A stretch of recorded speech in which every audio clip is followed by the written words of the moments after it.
We're here with Clayton, aka Claydoh, for his big interview for his new EP, 4MC.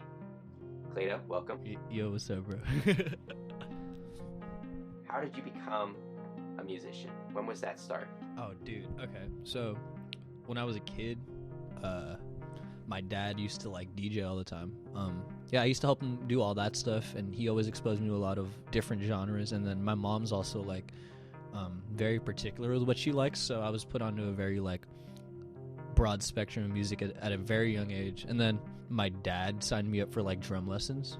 I started by like learning Tahitian drumming, and then a couple years after doing that, my dad got me a drum set. I never like got lessons because they were expensive. Like, lessons were super expensive, and I was like, you know what, like, I know, like, I'm smart enough to just teach myself this. So my parents would like make me practice drums, and I used to not like it until I realized that, like, now I'm grateful that they made me like practice doing drumming like on a daily basis. But like, I ended up teaching myself by ear how to do drums. I started to delve more into like actually producing stuff because I got a laptop, my first laptop, a couple, like maybe 4 years after I got the drum set, and this was like in middle school. And I had a lot of like, I was a very emotional kid. I'm a very emotional person, and I saw like, I guess, music as an outlet for that. So I recorded and wrote some of my first songs when I was like in 8th grade and dropped them through a Skype group chat. And like, some people still have those songs. They'll come up eventually, but like yeah. And then just after that, I was like, you know what, like, this is actually really fun to just make music. So when high school started, I downloaded the trial version of FL Studio, and then I just made beats for like 3 years maybe. And I started dropping music in like 2018, like my sophomore year of high school. And like, it was crazy. I shot my first music video like 4 years ago. So it's all just been a process for me, and it really just all started from me being exposed to music at such a young age. Like, it really molded me into the person I became, because like, I was exposed to sports at a young age too, but I gravitated more towards music because I'm an athletic person, but my priorities aren't there. So like, that's why like, there's a lot of people that I know I'm more athletic than, but they'll like outbeat me. They'll beat me in like a race or something because like their focuses are there, but they're not gonna lay down chords like me. So So that's how you became a musician, but how did you become Claydoh?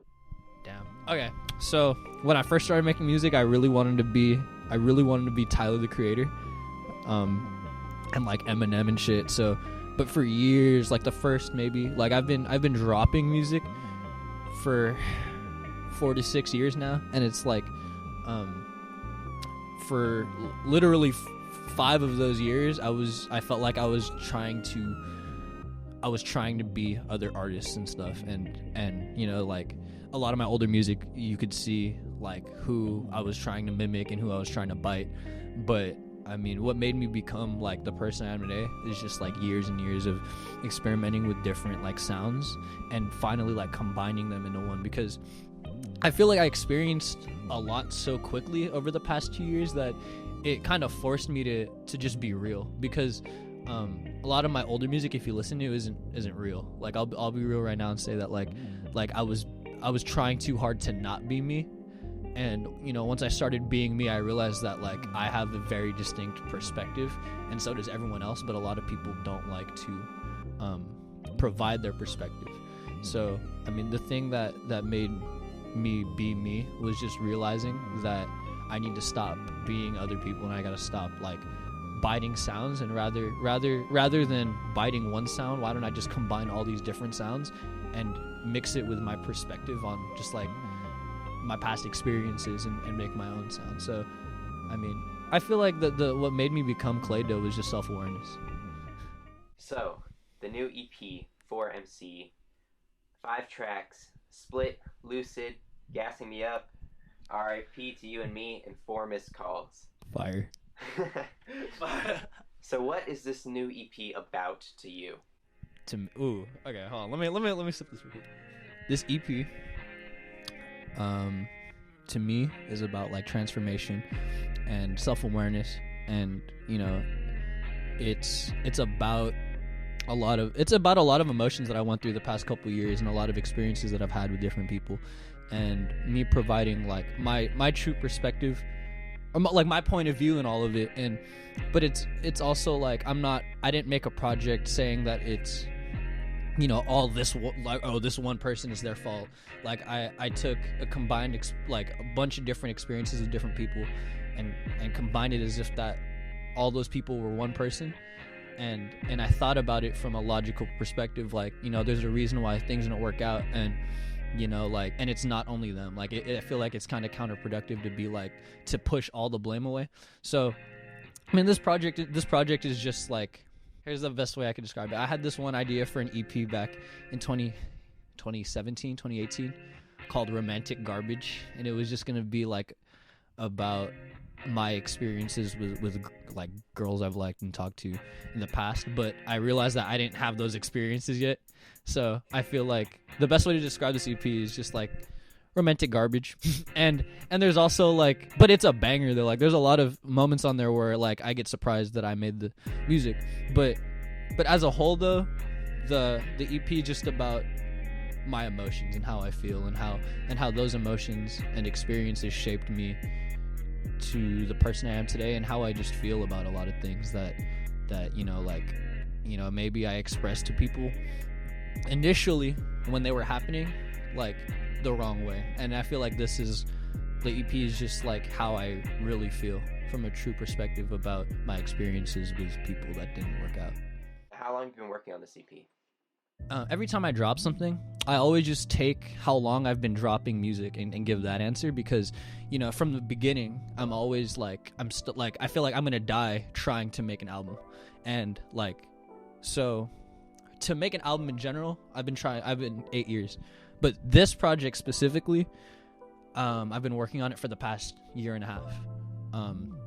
And like, you know, the stuff that I dropped last year and the stuff I dropped the year before were all like, it was all leading up to this moment, and those were all like throwaways from an actual project that I wanted to do. And this is the first time where I feel like I put my all into a whole project instead of like kind of half-assing it, because like my last project, Do Not Disturb, like it's also 5 songs, but there's 2 songs there where I didn't have the confidence in myself to actually write and push myself to like rap over them, so I just put the instrumentals there. But this is the first project where like I put my all into it and I'm confident in it. And it was both a year-long process, but it was also a whole journey to get to this point. So to answer your question, like a year. So do you think this is your best work so far? Oh, 100%, dude. Because it's listenable. Like I feel like I'm the harshest critic on myself, and everything that I dropped before this, like I don't think is as listenable or as enjoyable as what I just dropped. Like, it's the first real thing I've dropped. It's the first time I'm being real on a project. So yeah, it is my best work. And I feel like nothing that I've dropped before it is better than it. Do you have anything you want to say to your supporters that made it all the way through this interview? Bro, dude, thank you, man. Dude, honestly, because I fuck with everyone who listens to my music. Like, even if it's people listening to it and clowning it, because it's like, bro, at the end of the day, you're still listening to that shit. So it's like, and most importantly, like, I just really fuck with everyone who listens to my music, and I fuck with everyone who's been here since day one, like, because there aren't a lot of those people. So yeah, dude, I just really fuck with anyone who fucks with me, and you know, like, and I promise these people who have been here since day one that you know, I will keep my artistic integrity, and I'll keep, I won't lose track of who I am creatively during the journey. You know, like I want to keep it real with the people who support me from day one. And it's like, yeah, I'm in this lane now where I'm like, I'm focused so hard on being my true self. And I feel like this is good. This is like, this most recent drop was like the sound defining project for me. So, you know, like, I don't want to alienate people who have been supporting me since day one. All right. Well, where can people find you, and where can people find the new EP? Oh, okay. So right now, as of recording this, the EP is only on YouTube and SoundCloud because I have to do some sample clearance issues. I have to deal with that. I got to clear some samples. So you could find this shit on my YouTube channel. at Claydoh. But then if you want to follow me on Instagram, bro, I'm at Claydoh Star. Follow me there for more updates and shit. You know, I'll be posting snippets. And like on Twitter, I'm just at Claydoh_ow. We out here. And yeah, dude, the EP is crazy. It's on SoundCloud, it's on YouTube, and then it'll pretty soon be on Spotify, Apple Music, and Tidal. So, and Amazon Music, bro. It's gonna be everywhere.